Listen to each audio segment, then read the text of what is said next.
ஹல்லேலூயா. கர்த்தருடைய நாமம் மகிமைப்படுவதாக.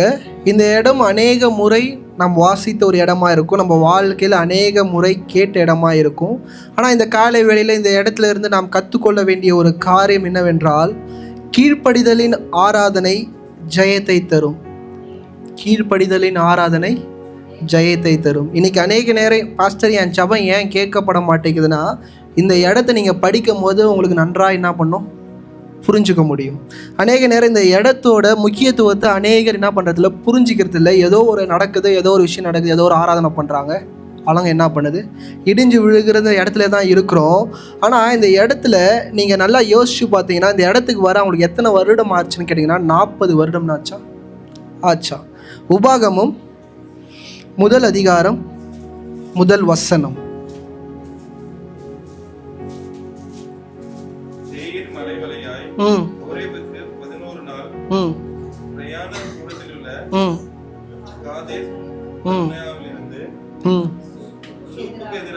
நல்லா கவனிங்க, ஒரு 11 நாளில் வர வேண்டிய இடம். இன்னைக்கு எகிப்தில் இருந்து அவங்க புறப்பட்டு கானான் தேசத்துக்குள்ளே அவங்க வரணும்னா மொத்தம் எத்தனை நாள் எடுக்கும்? 11 நாள் தான் எடுக்கும். ஏன் 40 வருஷம்? இந்த 40 வருஷத்துக்கு நிறைய பேர் சொல்லுவாங்க அவங்களோட கீழ்ப்படியாமைனது காரணம். வாங்க நீங்கள் நல்லா யோசிச்சு பாருங்கள், 11 நாளில் வந்துட முடியும். இன்னும் சில பேர் என்ன சொல்கிறாங்க, திரளான ஜனங்கள் இருந்ததுனால 11 நாள் என்ன பண்ண முடியாது, வர முடியாது. ஒரு தனிப்பட்ட ஒரு குடும்பம் கிளம்பி வந்துச்சுன்னா என்ன பண்ணிடலாம், வந்துடலாம். இவ்வளோ பெரிய கூட்டம் வந்தால் என்ன பண்ண முடியாது, வர முடியாது.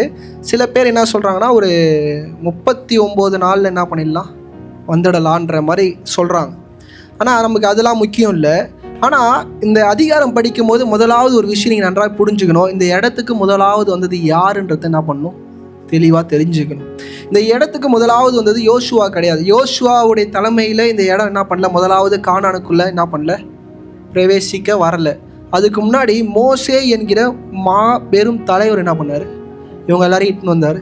அவர் ஒரு எத்தனை நாளில் இட்டுன்னு வந்துட்டார்னா 2 வருஷம் ஒரு 40 நாள் என்ன பண்ணிட்டாரு, இஸ்ரேல் ஜனங்களை மொத்தமும் கானானுக்கு முன்னாடி என்ன பண்ணிட்டாரு, கூட்டின்னு வந்துட்டார். ஏன்னா இந்த வாக்கு தத்தம் என்கிற இந்த காரியத்துக்குள்ளே இவங்க 2 வருஷத்தில் என்ன பண்ணியிருப்பாங்க, பிரவேசிச்சிருப்பாங்க. இந்த ரட்சிக்கப்பட்ட நீங்கள் உங்கள் ஜபத்துக்கு சில நேரம் ஆன்சர் ஏன் இப்படி மாறுதுன்றது நல்லா புரிஞ்சுக்கோங்க.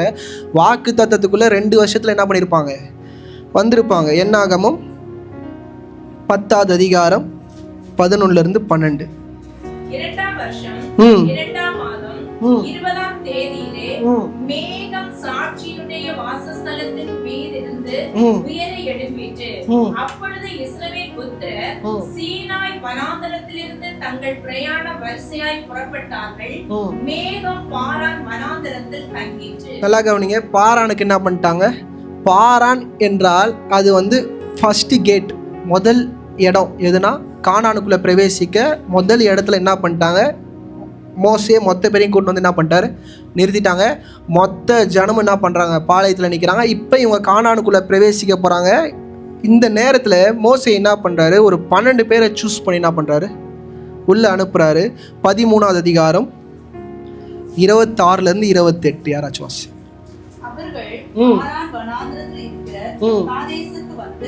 மோசே ஆரோன் என்பவர்களிடத்திலும் இஸ்ரவேல் புத்திரராகிய சபையார் எல்லாரிடத்திலும் சேர்ந்து அவர்களுக்கும் சபையார் அனைவருக்கும் சமாசாரத்தை அறிவித்து தேசத்தின் கனிகளை அவர்களுக்கு காண்பித்தார்கள். அவர்கள் மோசேயை நோக்கி, நீங்கள் எங்களை அனுப்பின தேசத்துக்கு நாங்கள் போய் வந்தோம். அது பாலும் தேனும் ஓடுகிற தேசம்தான், இது அதனுடைய கனி. ஆனாலும் அந்த தேசத்தில் குடியிருக்கிற ஜனங்கள் பலவான்கள். ஜனங்கள் யாரா? பலவான்கள். பட்டணங்கள் அரண்யமானவைகளும் மிகவும் பெரியவர்களுமாய் இருக்கிறது. அங்கே ஏனாக்கின் குமாரரையும் கண்டோம். அமலேக்கியர் தென்புறமான தேசத்தில் குடியிருக்கிறார்கள். ஏத்தியரும் எபூசியரும் எமோரியரும் மலைநாட்டில் குடியிருக்கிறார்கள். கானானியர்கள் கடல் அருகேயும் யோர்தான் அண்டையிலும் குடியிருக்கிறார்கள் என்றார்கள். அப்பொழுது காலே மோசேக்கு முன்பாக போதுமா இந்த இடத்துல நல்லா கவனிங்க. போயிட்டு வந்த 12 பேர்ல 10 பேர் என்ன சொல்றாங்க, முடியவே முடியாது. அந்த இடத்த பற்றி என்ன சொல்கிறாங்க, ரொம்ப மிகைப்படுத்தி என்ன பண்ணுறாங்க சொல்கிறாங்க. நீங்கள் பைபிள் நீங்கள் நல்லா படிச்சிங்கன்னா தெரியும், இவங்க போயிட்டு வந்து சொன்னதுக்கும் உள்ளே இருக்கிறதுக்கும் சம்மந்தமே இல்லை. இன்றைக்கி இவங்க போய் எப்படி சொன்னாங்களோ அதை மாதிரி தான் படம் எடுக்கும் போதும் ஜோஷுவாவோட மூவி எடுத்தாலும் அப்படி காட்டுறாங்க. ஆனால் உண்மையாக உள்ள அப்படி இல்லவே இல்லை. ஏன்னா அநேக நேரம் என் கூட என் வீட்டில் நான் என்ன பண்ணேன், ஒரு பாம்பு ஒரு 4 அடிக்கு ஒரு பாம்பு வந்தால் என் ஒய்ஃப் கிட்ட என்ன சொல்லுவோம், 6 அடியில் பாம்பு வந்துச்சு வெளியே என்ன பண்ணாத போவாத. இன்றைக்கி நம்ம கூட பாருங்கள், யாராச்சும் ஒரு விஷயம் நம்ம கிட்ட சொன்னாங்கன்னா நம்ம எப்படி போய் சொல்லுவோம், அதை 10 ஆக்கி அதை 20 ஆக்கி 30 ஆக்கி 6 அடியில் பாம்பு இருந்துச்சுன்னா 12 அடியில் என்ன இருக்குது, பாம்பு இருக்குது, பேய் இருக்குது, இப்படி நிறைய விஷயத்த நம்ம என்ன பண்ணுவோம் சொல்லுகிற காரியம். அதே மாதிரி வாக்கு தத்தமாய் உண்டு பண்ணின இடத்துக்குள்ள இவங்க போயிட்டு வந்து என்ன சொல்கிறாங்க, இது நம்மளால முடியாது, உள்ள அரக்கர்கள் இருக்கிறாங்க, நம்மளோட பெரிய பெரிய ஆளுங்களாம் என்ன பண்ணுறாங்க இருக்கிறாங்க, இப்படி பண்ணுற பிம்பங்களை என்ன பண்ணுறாங்க உண்டுபடுத்துகிறாங்க. ஒரு சின்ன ஒரு வீடியோ போடும். இந்த இடம் என்ன நடந்துச்சு, யோர்தானை கடந்து இவங்க எப்படி எரிகோக்குள்ளே போனாங்கன்ற ஒரு விஷயம் நம்ம பார்ப்போம்.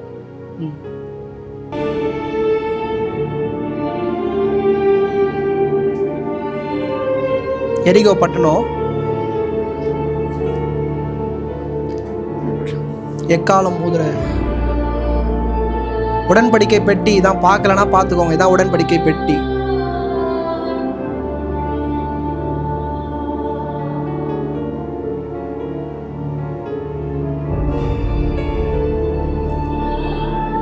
யோசுவா அமிச்ச 2 உளவுக்காரர்கள், ராகாப்,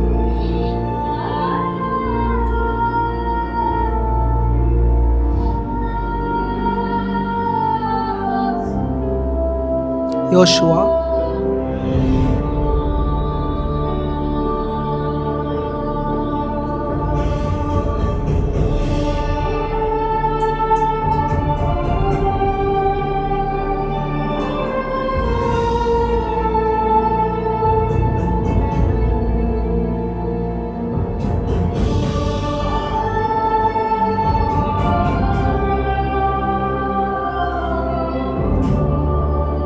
யோர்தானை கடந்து வராங்க முதல் முறை.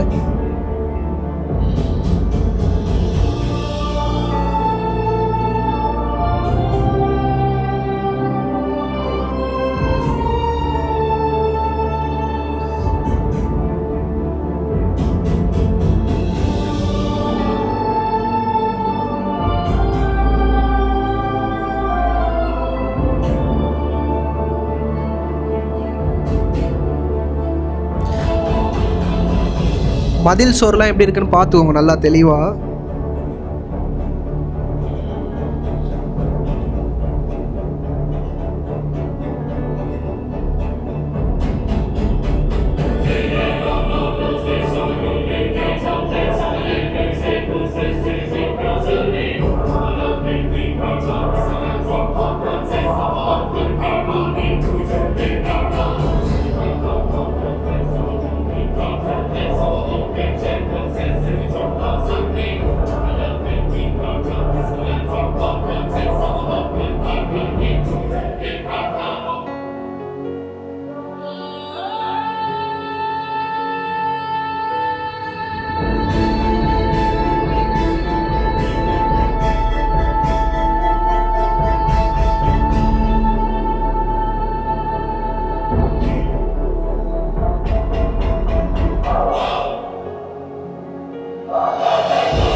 இந்த வீடியோ முழுக்க முழுக்க யாரோட கற்பனையில் உருவாக்குனதுன்னா, இந்த 10 பேர் போயிட்டு வந்தாங்கல்ல, 6 அடி பாம்புனா 12 அடி பாம்பு. எரிகோ கோட்டை எப்படிப்பட்டதுன்னு எப்படி காமிச்சிருக்கிறாங்க இந்த வீடியோவில், அந்த அளவுக்கு காமிச்சிருக்கிறாங்கல்ல. நம்மளும் இதை பார்க்கும்போது எரிகோ கோட்டை இப்படி தான் என்ன பண்ணுச்சு இருந்துச்சு. இப்படி இருந்துச்சா இப்படி இல்லையான்றதை பற்றி நான் பேச வரல. ஆனால் 2 பேர் போயிட்டு வந்தாங்கல்ல, அவங்க என்ன பேசினாங்கன்றதை கவனிப்போம். 29 30 வாசிங்க.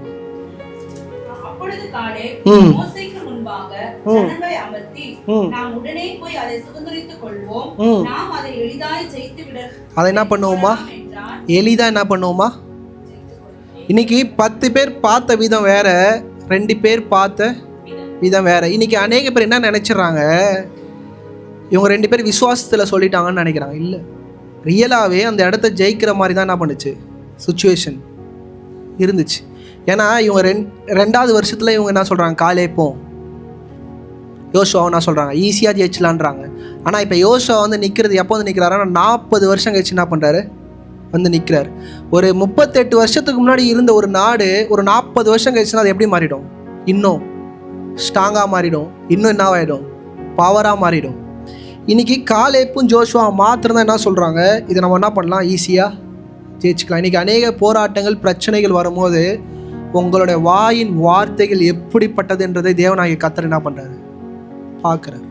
இந்த நிறைய நேரம் நீங்கள் சாவுக்கு ஏதுவான காரியம் இல்லை சாபத்துக்கு ஏதுவான காரியத்தை உங்கள் குடும்பத்துக்குள்ளே நீங்கள் அறிக்கை செய்வீங்கன்னா இப்படிப்பட்ட சாபத்தை ஆண்டவர்கிட்ட இருந்து என்ன பண்ணுவீங்க, வாங்கிப்பீங்க. படிங்கம்மா.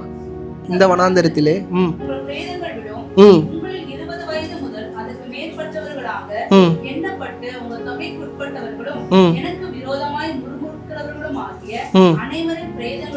நல்லா கவனிங்க. ஆண்டவர் சொல்லிட்டார், ஒரு வாக்கு தத்துவம் சொல்லி இட்டுன்னு வந்தார். இவங்க ஏடாகூடமாக பேசினதுனால தங்களை உண்டாக்கின தேவனாகிய கர்த்தர் என்ன சொல்கிறாரு, பிரேதம் நீ செத்து போயிடுவோன்ட்டார். இன்றைக்கி அநேக நேரம் வாக்கு தத்துவத்துக்குள்ளே இன்றைக்கி சபைக்குள்ளே அமர்ந்திருக்கிறோம் பாஸ்டர்னு கேட்டால், பிரச்சனைகள் வரும்போது போராட்டம் வரும்போது ஆண்டவரை குறித்து இழிவான காரியங்களை நீங்கள் என்ன பண்ணக்கூடாது, வீட்டுக்குள்ளே பேசவே கூடாது.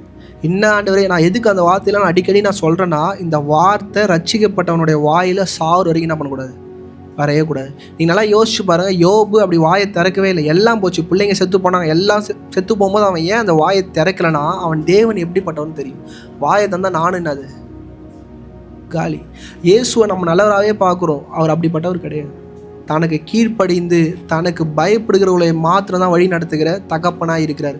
நல்லா பாருங்கள், 2 பேர் 20 வயசு கீழே இருக்கிற பிள்ளைங்களை மட்டும் என்ன பண்ணிடுறாரு, விட்டுறாரு. 21 வயசு ஆனவங்க கூட என்ன பண்ண முடியாது, உள்ளே போக முடியாது. அவர் ஏன் அந்த வயசை மென்ஷன் பண்ணுறாருனா, இந்த 21 வயசு என்ன பண்ணுன்னா முறுமுறுப்பாக பேச தோணும். வீட்டில் நீங்கள் நல்லா பாருங்கள், அந்த இப்போலாம் ஒன்றுமே பண்ண முடியாது. 8வது படிக்கும் போதே என்ன பண்ணுறாங்க, ரொம்ப அகங்காரமாக பேசுகிறாங்க, எனக்கு தான் எல்லாம் தெரியும் பேசுகிறாங்க. அந்த காலத்தில் வந்து பார்த்திங்கன்னா ஒரு 21 வயசு தான் என்ன வயசுனா அப்பா அம்மாவை எதிர்த்து பேசுகிற வயசு, இல்லை நகைப்பு, இல்லை காசிப் பேசுகிறது, இல்லை பொய் பேசுறது, இப்படிப்பட்ட காரியங்களை என்ன பண்ணுவாங்க, பேசுவாங்க. ஆண்டவர் தெளிவாக சொல்லிட்டாரு, இவங்களால் என்ன பண்ண முடியாது, உள்ளே போக முடியாது. நீங்கள் இந்த எரிகோ பட்டணம்னு அந்த இமேஜ் போடுறோம். அந்த எரிகோ பட்டணம் நீங்கள் எடுத்து பார்த்தா, எரிகோ பட்டணம் நம்ம பார்த்த மாதிரி வீடியோவில் பார்த்த மாதிரி கிடையாது. அது கொஞ்சம் அதை விட ரொம்ப மோசமான ஒரு பட்டணமாக இருக்குது. அந்த பட்டணத்துக்குள்ளே வெறும் 3000 பேர் தான் இருக்கிறாங்க. எத்தனை பேர் இருக்கிறாங்க, நம்ம நினைக்கிற மாதிரி லட்சக்கணக்கிலலாம் உள்ளே இல்லவே இல்லை. வெறும் 3000 பேர் தான் இருந்தாங்க. இஸ்ரவேலோட கணக்கு எடுத்து பார்க்கும்போது அவங்க வெறும் கொசு தான். யார், அந்த கொசுவை பார்த்து தான் இவங்க என்ன சொன்னாங்க, அது அரணான பட்டணம், அதுக்குள்ளே என்ன பண்ண முடியாது, உள்ளே போக முடியாது, அது ஒன்றுமே பண்ண முடியாதுன்றாங்க. இந்த எரிகோ பட்டணத்தோட வால் வந்து எப்படி இருக்குன்னா, 2 வால் இருக்கும். முன்னாடி ஒரு வால், லோயர் வால்னுவாங்க, அது அப்பர் வால்னுவாங்க. அந்த நடுவில் பார்த்தீங்கன்னா நிறைய வீடுகள் இருக்கும். அதில் தான் இந்த ராகாப் என்கிற வேசி என்ன பண்ணால் தங்கியிருந்தா. அநேக பேர் என்ன சொல்லுவாங்க, இந்த வாலில் தங்கியிருக்கிறான்ற மீனிங் என்னன்னா, இந்த 2 வாலுக்கு நடுவில் மட்டும்தான் என்ன பண்ணான், ராகாப் தங்கியிருந்ததுனால அதை அப்படி மீன் பண்ணுறாங்க. இன்றைக்கி ஏன் இந்த 2 வால்னா, வெளியே இருந்து யார் வந்தாலும் அந்த அப்பர் வாலுக்குள்ளே போகவே முடியாது. அந்த நாட்டு ஜனங்க மாத்திரம் தான் என்ன பண்ண முடியும், உள்ளே போக முடியும். வணிகம் எந்த காரியம் வந்தாலும் இந்த முதல் வால்லே உள்ளே அமிச்சு எல்லாத்தையும் முடிச்சு என்ன பண்ணுறாங்க, வெளியே அமிச்சிடுவாங்க. ஏன் அவங்க அவ்வளோ பாதுகாப்பாக இருக்கிறாங்கன்னா, அவங்க ஜனத்தொகையில் ரொம்ப கம்மி. ஏன்னா அவங்கள ஈஸியாக வீழ்த்திட முடியுன்றதுக்காக தான் இவ்வளோ பெரிய அரணை என்ன பண்ணியிருக்கிறாங்க, அவங்க கட்டி வச்சுருக்கிறாங்க. ஆண்டவர் முதலாக அவங்களை இட்டுன்னு போகும்போது ஒரே ஒரு வால் தான் இருந்துச்சு. என்ன இருந்துச்சு? ஆனால் யோசுவா இப்போ திருப்பி போகும்போது எத்தனை வால் இருக்குன்னா, 2 வால் இருக்குது. அதனால தான் போன 2 ஸ்பையும் வெறும் ராகாப் என்கிற வேசிக்கிட்ட மட்டும் போயிட்டு என்ன பண்ண வந்துட்டாங்க, திருப்பி வந்துட்டாங்க. அவங்க உள்ளே என்ன பண்ணல, போகவே இல்லை. இன்றைக்கி அந்த இடம் எப்படிப்பட்டதுன்னு வந்து பார்த்தீங்கன்னா, வெறும் 12 அடியிலேருந்து 15 அடி கற்களால் கட்டப்பட்டது, கருங்கல்லால் கட்டப்பட்டது. அதுக்கு மேலே 20லேருந்து 26 அடி வந்து பார்த்தீங்கன்னா வெறும் மண்ணால் என்ன பண்ணுது, வச்சு குத்தனா குடஞ்சா என்ன பண்ணும், இடிஞ்சு விழும். ஆனால் முதல் 15 அடி 1 மாடி ஹைட் என்ன இருக்குது, கருங்கல் இருக்குது. ஆண்டவர் அந்த வல்லமையை பொழியும் போது என்ன ஆச்சுன்னா, அந்த மண்மேடு என்ன இருக்குது, அது சாஞ்சிடுச்சு. அப்படியே சாயும் போது அவங்களுக்கு ஏடி போகிறதுக்கு என்ன ஆயிடுச்சு, வழி ஆயிடுச்சு. இதான் அங்கே லிட்டரலாக என்ன பண்ணுச்சு, நடந்துச்சு. நம்ம வீடியோவில் பார்த்த மாதிரி அங்கே ஒரு கூஸ் பம்ப்ஸ், ஒரு வெடி கிடி அதெல்லாம் எதுவுமே கிடையாது. ஆண்டரோட பிரசனோட மெல்லிய சத்தம் அப்படியே என்ன பண்ணுச்சு, முன்னாடி இருக்கிற அல்லங்க. ஏன்னா இந்த கோட்டைக்கிட்ட போக ஏன் எல்லாருமே பயந்தாங்கன்னா, இந்த முதல் வாழை தாண்டறதுக்குள்ளே பாதி பேர் என்ன பண்ணுவாங்க, செத்துருவானுங்க. 2வது வாலில் கை வைக்கும்போது மொத்தமாக என்ன பண்ணிடுவாங்க, அழிச்சிடுவாங்க. ஆனால் இந்த இடத்துல நல்லா யோசிச்சு பாருங்கள், இவங்க எத்தனை சுற்றினானுங்களாம். தேவனாகிய கர்த்தர் யோசுவா கூட பேசுகிறாரு, நீ என்ன பண்ணு, எழுந்து 6 நாள் ஒரு ரவுண்டு என்ன பண்ணு சுற்று. நீங்கள் படிச்சிருப்பீங்க. 7வது நாள் மட்டும் எத்தனை சுற்று, மொத்தம் 13 சுற்று என்ன பண்ணுறாங்க, சுற்றுறாங்க. ஒரு கோட்டையில் இருக்கிறவனுக்கு மிக ஈஸியான ஒரு விஷயம் என்ன தெரியுமா, இந்த கோட்டையை சுற்றி ஆனால் சுற்றினானா அம்புட்டை என்ன பண்ணுறானுங்க. யோசிச்சு பார்த்தீங்கன்னா, நீங்க பைபிள் படிக்கும்போது கோட்டையை சுற்றி சும்மா இவ்வளோ பெரிய க்ரௌடு சும்மா 7 நாள் சுற்றினாலும் என்ன பண்ணுறோம், நாங்கள் கதையே முடிச்சு விட்டோம். நம்ம வேலையில் படிக்கும்போது நம்ம அப்படி யோசிக்கிறது இல்லை.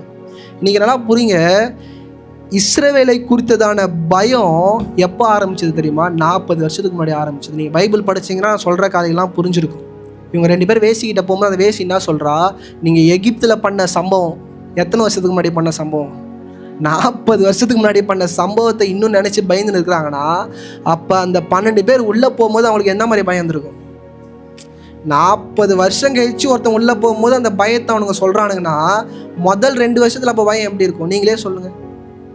ஒரு ஒரு ஒரு கொலை சம்பவம் நடக்குது, உங்கள் வீட்டு தெருவில் நடக்குது, எப்படி இருக்கும்? ஒரு 2 நாள் படன்னு இருக்கும். அதுவே 40 நாள் ஆகிட்டா கேஷுவலாக ஆகிடுவீங்க. ஆனால் 40 வருஷம் கழிச்சு யோசுவா வரும்போது அந்த பயம் இருக்குன்னா, ஆண்டவரை குறித்ததான பயம் தன் ஜனங்களை தவிர்த்து எல்லாருக்கும் என்ன பண்ணுச்சு? இருந்துச்சு. தான் சொந்த ஜனத்துக்கு தான் ஆண்டரை பற்றி என்ன பண்ணல தெரியல. நீங்கள் நல்லா கவனிங்க, ஆண்டவர் சொல்லிட்டாரு முதல் நாள் எழுந்து இதெல்லாம் பண்ணுன்னு யோசுவா கிட்ட சொன்னார். யோசுவா தப்பி தவறி கூட தான் கூட இருந்த கூட்டத்துக்கிட்ட என்ன பண்ணல சொல்லலை. காலைல எழுந்துக்கிறார், அதிகாலையிலே என்ன பண்ணுறாரு? யோசுவா எழுந்திருக்கிறார். அந்த வசனம் வாசிங்கம்மா, 6வது வசனம் வாசி. நல்லா கவனிங்க, ரட்சிக்கப்பட்ட பிள்ளைகளாக இருப்பீங்கன்னா, அவங்க குடும்பத்தை நீங்கள் வழி நடத்தணும்னு நீங்கள் முடிவு பண்ணீங்கன்னா, நீங்கள் தான் ஃபஸ்ட்டு என்ன பண்ணணும். பெண் ஆண் கிடையாது. சின்ன பையன், நான் பெரிய பையன், நான் 8வது தான் படிக்கிறேன் பாஸ்டர் இல்லை. உங்கள் குடும்பத்தை நீங்கள் லீட் பண்ணணும்னு நினச்சிங்கன்னா, உங்கள் அப்பா அம்மாவுக்கு முன்னாடி நீங்கள் என்ன பண்ணணும்? எழுந்துக்கணும். இன்றைக்கி சொல்கிறேன், வீட்டோட உண்மையான தலைவர் யார் தெரியுமா? அதிகாலையில் யார் ஃபஸ்ட்டு ஏஞ்சிக்கிறாங்களோ அவங்க தான் யார்? தலைவர். அந்த எழுந்திருக்கிற தலைவர் என்ன பண்ணணும்? ஜெபம் பண்ண. யோசுவா பாருங்க, அங்கே எத்தனை லட்சம் ஜனங்கள் இருப்பாங்க, எல்லாருக்கு முன்னாடி அவர் என்ன பண்ணுறாரு? எழுந்துக்கிறாரு. எழுந்து சொல்கிறாரு, இந்த ஜனங்க கிட்ட சொல்கிறாரு, இந்த ஜனங்க எப்படிப்பட்ட ஜனங்கன்னா, மோசேவியே அறியாத புது ஜென்ரேஷன். மோசே என்னென்னலாம் பண்ணார்னு அவங்களுக்கு தெரியாது, வெறும் செவியால் கேட்டவங்க தான். 10 அற்புதங்கள் அவங்கள பார்க்கல, 10 வாதைகள் எகிப்தில் நடந்தது, செங்கடலில் நடந்தது, எதுவுமே அவங்களுக்கு என்ன பண்ணது தெரியாது. இவங்க எல்லாருமே யுத்த வீரர்கள். நிறைய பேர் சொல்லும் போது என்ன சொல்கிறாங்க, இவங்கெல்லாம் யுத்தம் பண்ணுறவங்க கிடையாது, யுத்தத்துக்கு பழகினவங்களே கிடையாதுன்னு. இவங்க யுத்தத்துக்கு பழகின ஒரு ஆள். உள்ளே இருக்கிற எல்லாருமே வாலிப பீஸ், வயசான பீஸ் யாருமே இல்லை. யோசுவா கூட நின்னது எல்லாத்துலேயும் யோசுவா தான் வயசானவன். யோசுவாவுக்கு பின்னாடி நின்ன மொத்த பேரும் இல்லை ரத்தம். போய் அடிடானா அடிச்சு என்ன பண்ணுறானுங்க? நொறுக்கிடுவாங்க. என்ன பண்ணுறன்னு கூட என்ன பண்ண மாட்டானுங்க, கேட்க மாட்டாங்க. ரத்தம் எல்லாம் கொதிக்குது. ஆனால் யோசுவா சொல்கிறார், காலையில் எரிஞ்சு அலங்கத்தை என்ன பண்ண சுத்துன்ற. இந்த காலையில் புரிஞ்சுக்கும். 6-7 வசனம் வாசிக்கும். 6வது அதிகாரம். ஆசாரியரை அழைத்து உடன்படிக்கை பெட்டி எடுத்துக்கொண்டு போங்கள். 7 எக்காளங்களையும் 7 ஆசாரியர்கள் கர்த்தருடைய பெட்டிக்கு முன்பாக பிடித்துக் கொண்டு போக கடவார்கள் என்று சொல்லி. ஆசாரியருக்கே யார் சொல்றா? இந்த ஜென்ரேஷன்லாம் எப்போ வரப்போகுது? அடிக்கடி நான் பிரசங்கம் பண்ணும்போதெல்லாம் ஏன் பிரசங்கம் பண்ணுறதுலாம் புரிஞ்சுக்கும். இந்த மாதிரி ஜென்ரேஷன்லாம் இப்போ அழிஞ்சே போயிடுச்சு. ஆசாரியனுக்கு என்ன செய்யணும்னு சொல்கிற இடத்துல யார் இருக்கிறா? இன்றைக்கி ஒரு சபையில் ஒரு ஆள் கூட அப்படி கிடையாது. ஒரு ஊழியக்காரனும் மதிக்கத்தக்க ஒரு ஆள் அப்படி இல்லவே இல்லை. ஏன்னா ஊழியக்காரங்களோட அவங்களோட ஜபம் என்னவா இருக்குது? கம்மியாக இருக்குது. பிரச்சனையில் அவங்களோட வார்த்தை எப்படி இருக்குது? வேறு மாதிரி இருக்குது. யோசுவா எழுந்து, நான் ஏன் சொல்றேன்னா, இப்படிப்பட்ட அபிஷேகம் உள்ளவர்கள தான் தேவனாகிய கர்த்தர் இந்த நாட்களில் கேட்குறார். உங்கள் வார்த்தைக்கு ஆனர் இருக்கணும். பாஸ்டர் நான் சொன்னால் என் பாஸ்டர் எப்படி கேட்பார்னா, அந்த ஆனர் உங்களுக்கு என்ன பண்ணணும்? வரணும். உங்களோட ப்ரேயர் லைஃப் வரணும். நீங்கள் சொல்கிறது அங்கே நடக்கணும். ஃபஸ்ட் டைம் நீங்கள் சொல்லும் போது கேட்க மாட்டாங்க தான், ஆனால் அது நடக்கும் போது அவங்க என்ன பண்ணுவாங்க? they feel that you have presence of God. படிங்கம்மா. ஜனங்களை நோக்கி பட்டணத்தை சுற்றி நடந்து போங்கள். யுத்த சன்னரார்கள் கர்த்தரின் பெட்டிக்கு முன் நடக்க கடவார்கள் என்றார். யோசுவா ஜனங்களிடத்தில் பேசின உடனே போதும் நல்லா கவனிங்க. யோசுவா ஆண்டவர் சொன்ன எல்லா காரியத்தையும் என்ன பண்ணல, சொல்லலை. எழுந்து என்ன பண்ணுங்க, மொத்த பேரும் நடங்க. இப்போ கூட இருக்கிற வாலிபர்கள்லாம் எண்ணம் என்னன்னா, இன்னும் யோசுவா அடிக்க சொல்லுவார்னு பார்த்தேன், உடைக்க சொல்லுவார்னு பார்த்தேன், கேட்டை தவிடு புடியாக நெருப்பைக்க சொல்லுவார்னு பார்த்தேன். இவரெல்லாம் எழுந்து நடக்க சொல்கிறார். இந்த காலை வேளையில் நான் உங்களுக்கு சொல்கிறேன், என் தேவனாகிய கர்த்தர் யுத்தங்களை செய்வதற்கு முன்பாக ஆராதனை எப்படிப்பட்டது என்று தான் சொல்லிக் கொடுக்க விரும்புகிறார். அவர் சண்டையை விரும்புகிறவர் கிடையாது, யுத்தத்தை விரும்புகிறவர் கிடையாது. இன்றைக்கி அந்த நியூ ஜென்ரேஷனுக்கு அவர் என்ன சொல்ல வர்றாருன்னா, நீ சும்மா இரு. யாத்திராகமம் 14வது அதிகாரம் 13வது வசனம்.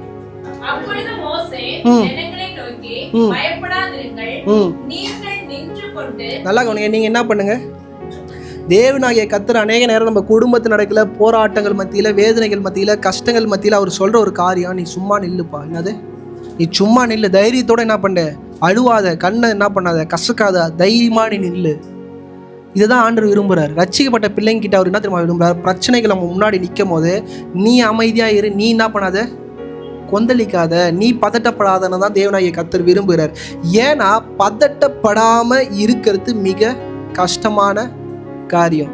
ஏன்னா நீங்கள் பதட்டப்படாமல் இருக்கிறீங்கன்னா நீங்கள் விசுவாசத்தில் நிறைந்தவர்களாக என்ன பண்ணுறீங்க இருக்கிறீங்க. கஷ்டமாக தான் இருக்கும், வலியாக தான் இருக்கும், வேதனையாக தான் இருக்கும். நீங்களே அழுவலனாலும் கண்ணு மட்டும் என்ன பண்ணும், அழுவும். ஃபஸ்ட்டு அது வேறு டிபார்ட்மெண்ட்டுன்னு சொல்கிற அளவுக்கு என்ன பண்ணும், கண்ணு அழுவோம். ஏன்னா அண்ணாலோட யோசிச்சு பாருங்கள், அவரோட வாழ்க்கை அவ்வளோ கசப்பு நிறைந்தது. அவர் கணவர் நல்லா பார்த்துக்கிறாரு, கணவர் நல்லா பாதுகாக்கிறார், தேவையானது எல்லாத்தையும் கொடுக்குறாரு. ஆனால் அந்த பிள்ளை இல்லைன்ற இடத்துக்கு வரும்போது அவள் எங்கே வந்து நிற்கிறான்னா, சபைக்குள்ளே என்ன பண்ணுறா, she can pray in home. வீட்டில் என்ன பண்ணலாம், முட்டி போட்டு ஜெபம் பண்ணலாம், வீட்டில் என்ன பண்ணலாம், ஆராதிக்கலாம். ஆனால் சபையில் வந்து நிற்கிறா. சபையில் வந்து நிற்கும் போது கூட அவர்களை வழி நடத்துகிற ஆசாரி என்ன சொல்கிறான், பேலியாளின் மகன்றா. இன்றைக்கி மனுஷன் உங்களை என்ன சொன்னாலும், என்ன மாதிரி உங்களை நடத்தினாலும், உங்களுடைய ஜபமும் உங்களுடைய ஆராதனையில் நீங்கள் என்னவாக இருக்கணும், ரொம்ப ஸ்ட்ராங்காக இருக்கணும். அதை நீங்கள் என்ன பண்ணக்கூடாது, எதுக்காகவும் யாருக்காகவும் விட்டு கொடுக்கக்கூடாது. அதிகாலையில் எழுந்திருக்கிற பண்ணிக்கிற அந்த ஜபத்தை எதுக்காகவும் யாருக்காகவும் இன்ன சுச்சுவேஷனுக்காகவும் என்ன பண்ணக்கூடாது, விட்டுறக்கூடாது. இப்போ புதுசாக சில பேர் திருமணமானால் ஜபத்தெல்லாம் என்ன பண்ணுறாங்க, விட்டுருவாங்க. They love more husband, they more love their wife, அடுத்தது அவங்க பிள்ளைங்கன்னு இப்படியே என்ன பண்ணுறாங்க, ஜபத்தை விட்டுருவாங்க. இன்றைக்கி ஜபத்தை யாருக்காகவும் எதற்காகவும் என்ன பண்ணக்கூடாது, விடக்கூடாது. எபிரேயர் 11ஆம் அதிகாரம் 30வது வசனம். எபிரேயர் 11:30.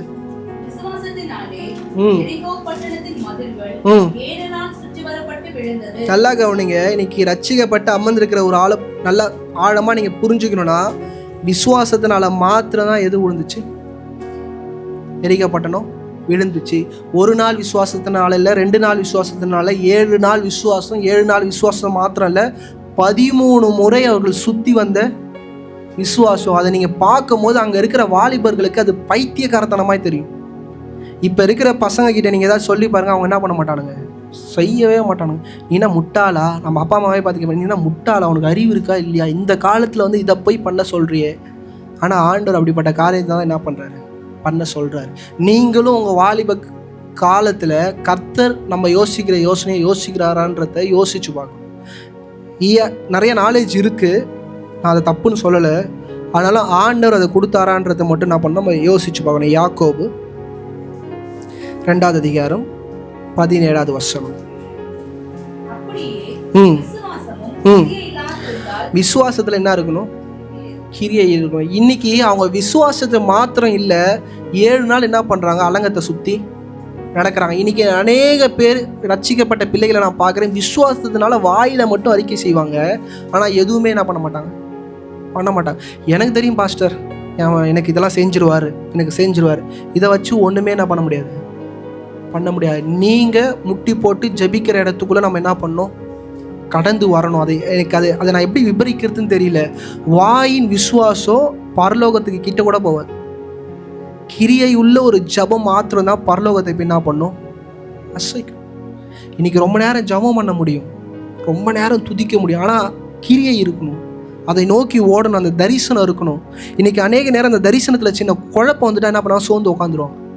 நான் ஏன் செய்யணும், நான் எதுக்கு செய்யணும்?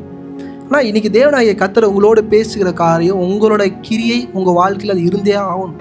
மற்றவங்க என்ன பண்ணுறாங்க, அவங்க என்ன பண்ணுறாங்கன்றலாம் தெரியாது. உங்களோட கிரியையில் உங்களுக்கு அனுபவங்களை நீங்கள் என்ன பண்ணுறீங்க, பெற்றுக்கொள்கிறீர்கள். ஏன்னா ஒவ்வொரு வாலிபனும் சுற்றும் போது 7வது நாள் சுற்றி முடிக்கும் போது அவ்வளோ பெரிய விஷயம் நடக்கும் போது அவனோட இருதயம் எப்படி இருக்கும் யோசிச்சு பாருங்கள். ஐயோ 3வது நாள் ஓடி போயிருந்தா என்ன இருக்கும். ரோமர் 12ஆம் அதிகாரம் 1 வசனம்.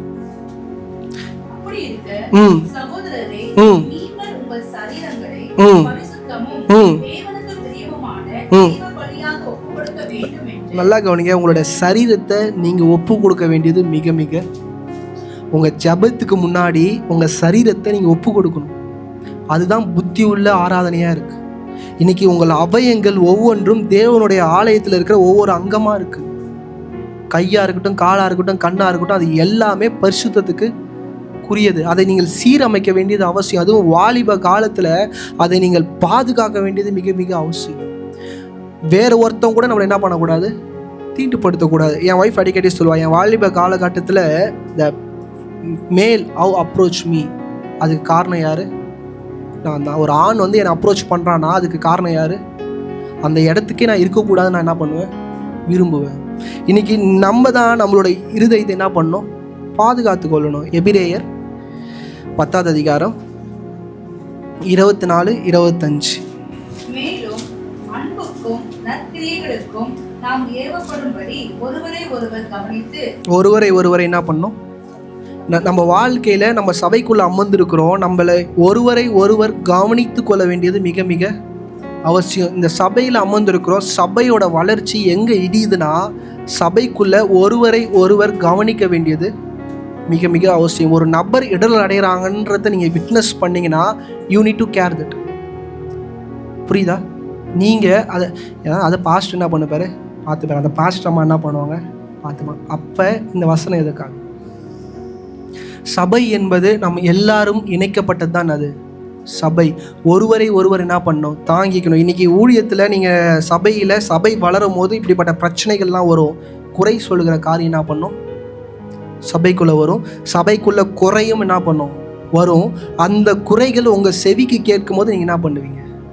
ஆமாம்ப்பா, இப்போல்லாம் பாஸ்டர் மாறிட்டார், இப்போல்லாம் பாஸ்டர் அம்மா மாறிட்டாங்க, இப்போல்லாம் அந்த சிஸ்டர் மாறிட்டாங்க. என்னது பாஸ்டர்? நான் அவங்களையும் சேர்த்துக்கிறேன். இது மாதிரி பேசுவாங்க. இப்போல்லாம் அவருக்கு கொஞ்சம் திமிரு அதிகமாக தான் ஆயிடுச்சு, அவருக்கு வேலையில் இன்க்ரிமெண்ட் கிடைச்சதுலேருந்து அவர் என்ன பண்ணுறாரு?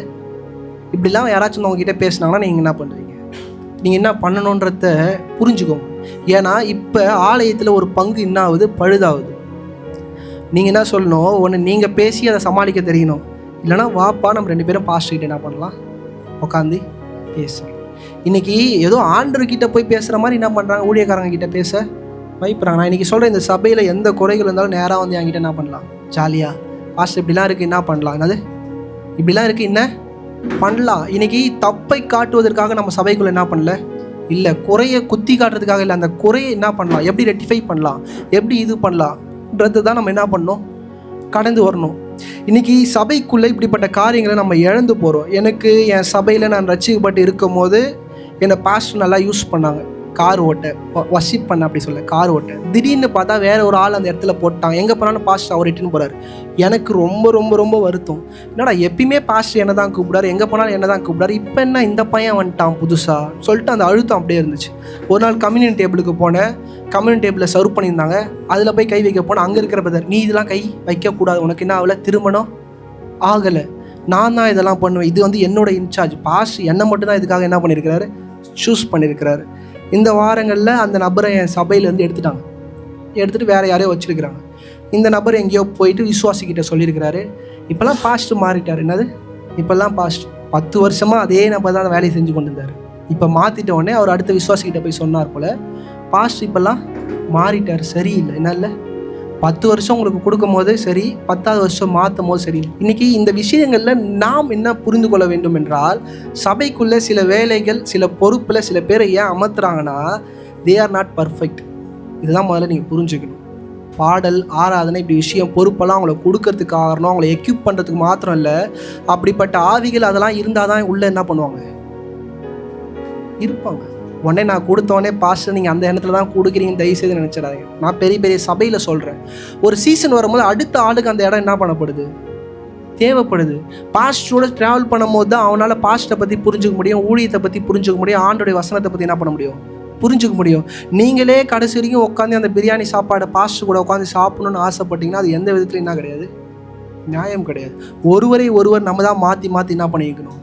தூக்கிணும். நமக்கு தேவை சபைக்குள்ளே வந்தது இயேசு கிறிஸ்து தான், வேறு எதுவுமே கிடையாது.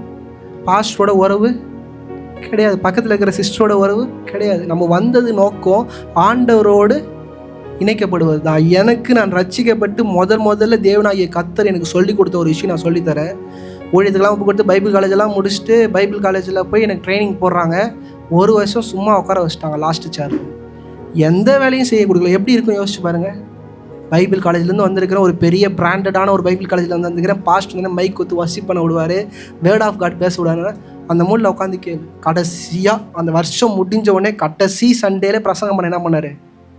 மைக்கு கொடுத்தார். அந்த மைக்கை பிடிக்கும் போது தான் எனக்கு புரிஞ்சுது, இன்றைக்கி நான் சரியான ஆள் கிடையாது, இத்தனை நாள் நான் அமைதியாக அந்த ஷேரில் உட்காந்துருந்தேன் பாருங்கள், அதுதான் சரியான ஜஸ்டின்னு நானே பேசி நான் சொல்கிறது புரியுதா? ஒன்றுமே பண்ணாமல் அமருவது ரொம்ப ரொம்ப கஷ்டம். அதுதான் உண்மை உள்ள ஆராதனை. நான் சொல்கிறது புரியுதா?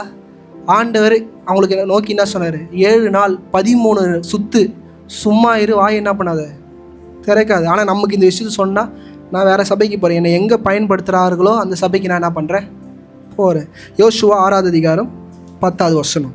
யோசுவா ஜனங்களை நோக்கி, நான் செல்லும் நாள் மட்டும் நீங்கள் ஆர்ப்பரியாமலும் உங்கள் வாயினால் சத்தம் காட்டாமலும் இருங்கள். நல்லா கவனிங்க, ஒரு தலைவர் சொல்றாரு, வாயை திறந்து ஆண்டரை கூட என்ன பண்ணாத, துதிச்சிடாத. வாயை திறந்து எதுவுமே என்ன பண்ணாத, பேசாத. நீ நடந்து போறல்ல, பக்கத்தில் இருக்கிறவங்க கிட்ட எதுவுமே என்ன பண்ணாத, தப்பி தவறி கூட வாயை திறந்து பேசிடாத. நீங்க யோசிச்சு பாருங்க, ஏன் இந்த காரியத்தை தேவனாகிய கர்த்தர் யோசுவாவுக்கு சொன்னாருன்னா, இவங்கள 38 வருஷம் அடிச்சதுக்கான காரணம் என்னது? வாய். இப்போ பிதாவுக்கே சொல்கிறேன், மனசு கஷ்டமாக இருக்குது. இவனுங்களை சுத்த விடும் போது இவனுங்க வாயை திறந்தா நான் ஆட்டோமேட்டிக்காக என்ன பண்ணணும், பனிஷ்மெண்ட் கொடுக்கணும். நான் சொல்கிறது புரியுதா? ஆண்டவர் எவ்வளோ கிருபை உள்ளவர்ன்றதை நான் காட்டுறேன். இவனுங்க எப்படி இருந்தாலும் வாயை திறந்தவொடனே ஃபஸ்ட்டு நாள் என்ன சொல்லுவானுங்க, யோசுவாவுக்கு பைத்தியம் பிடிச்சிச்சு, அந்த ஆளுக்கு என்ன இல்லை, ஆண்டோட பிரச்சனை இல்லை, லூசுத்தனமாக என்ன பண்ண சொல்கிறான், சுத்த சொல்கிறான். நம்ம எல்லாருமே எட்டி வச்சாலே அந்த சோறு என்ன பண்ணும்? வாலிப பசங்களுக்கு அப்படி தானே இருக்கும். அதை போய் மோதும் போது தான் அவங்க தெரியும் அது எவ்வளோ ஸ்ட்ராங்குன்னு. ஆனால் பேசும்போது எப்படி பேசுவான், என்னால் முடியும், எனக்கு எல்லாமே தெரியும், நீலாம் என்னது வேஸ்ட், ஒன்றை கேட்டுலாம் நான் செயல் அப்படிப்பட்ட வாலிப க்ரௌடை யோசுவா பாருங்கள் 13 சுற்றி இருப்பார்னா அவர் எவ்வளோ கஷ்டப்பட்டுருப்பார். யாராச்சும் வாயை திறக்க போனால் என்ன பண்ணியிருப்பார், சொல்லியிருக்க மாட்டாரா? இன்றைக்கி சபையில் அமைதியாக இருப்பதும் சரி, ஆண்டோட சமூகத்தில் அமைதியாக ஜெபம் பண்ணாமல் இருப்பதும் அது ஒரு ஆராதனை. பிரச்சனை டைமில் கஷ்டத்தை வெளியே கொட்டுற மாதிரி சூழ்நிலை வந்துடுதா, வாயை திறந்தால் அமைதியாக இருந்துருங்க. ஏன்னா நம்ம ஜபத்தில் கூட நம்ம பண்ணுறோம், இன்னும் ஆண்டவரே செஞ்சிட்டிங்கன்றத சொல்கிறோம். அமைதியாக இருக்க தேவனாகிய கர்த்தர் என்ன பண்ணுறாரு, கற்றுக் கொடுக்குறாரு.